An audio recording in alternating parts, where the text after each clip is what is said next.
right, once you get your purple, red, or pink sheet of paper, you are going to fold it in half 2 times. So it doesn't matter what side you fold in half first, but I'm just gonna fold it in half this way, the hot dog way. The hamburger way. Fold it in half, then open it up, and then fold it in half the other way. This is just to separate your paper equally before we cut out our hearts. So I have 4 different rectangles. It's separated into quarters now. I could have folded it this way first and then open it up and then fold it the other way. It doesn't matter. We are only folding it so we can separate it and cut it equally. So once you have it folded, get out your scissors and cut on those 2 folds. So there's one, as close to the fold as you can get. All right, now I have 4 pieces of paper.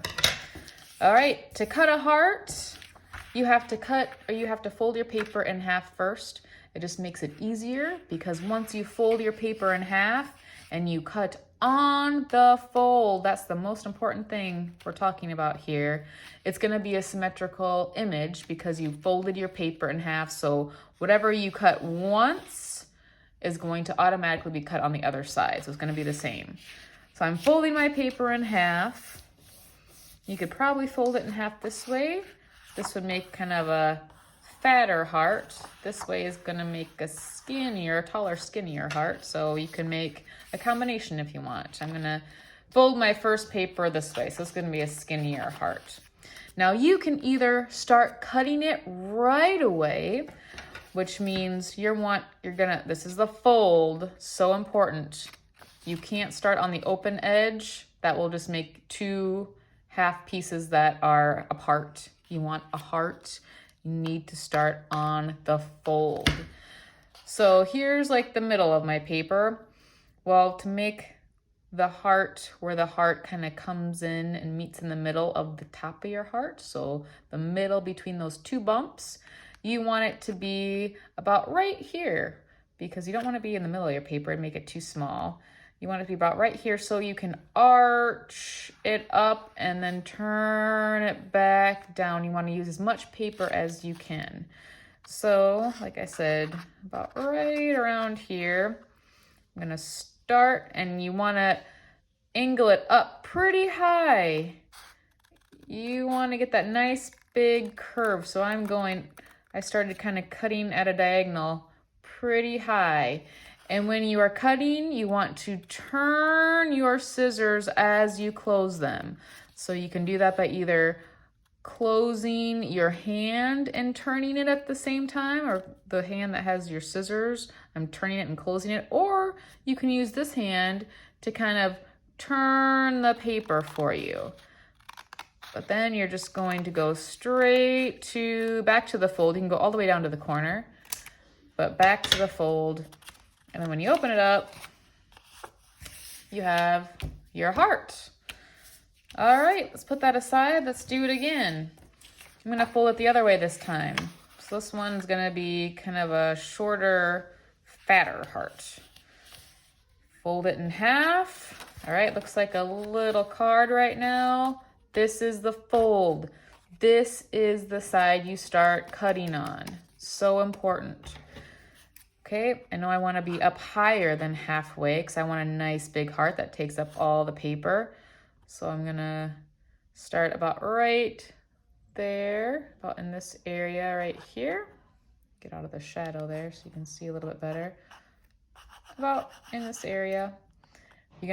Don't start cutting side, you gotta make that arch. So your scissors need to be pointed almost up just a little bit of an angle. That's how vertical they should be when you start. All right, I'm closing and turning my scissors at the same time, closing and turning them. I'm kind of using both my hand and my scissors. They're kind of meeting together, and I'm curving it back to the fold.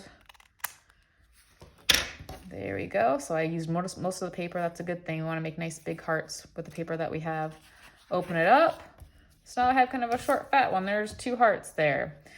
If you feel a little bit nervous about going right away to the scissors, once you fold your paper, you could take a pencil. I just have a Sharpie marker here.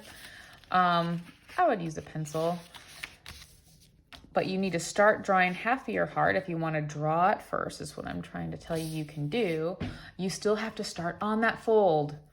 Needs to be on the fold. If you are not starting on the fold, you are not listening, because I've said it about like 7 times so far. Here's my fold. This is where I start cutting or where I start drawing.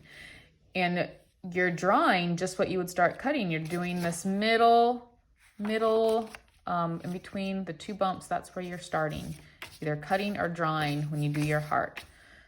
So here I go on the fold. You're gonna go straight up just at a little bit of an angle. It's gonna curve almost to the edge of your paper. You wanna use all of that paper. And then it's gonna slide down to the fold. Almost comes to the corner. It can come to the corner. All right, then you just cut right on that line. And if you don't want, if you can see a lot of pencil line, maybe after you cut it, you can see some pencil line. You don't want to see that pencil line, then just use the other side of your heart. So yeah, I'm still turning my scissors and kind of turning my hand that's holding the paper as I'm cutting. So it's a nice curve, it's not choppy. I don't want any straight cuts here. Even this part is a little bit rounded. Okay, open it up. See, I have a little black on this side. You could add some crayon marks to make that side shaded if you want. Or, oh, well, see, you wouldn't be using a Sharpie marker for this, but mine showed through to this side too.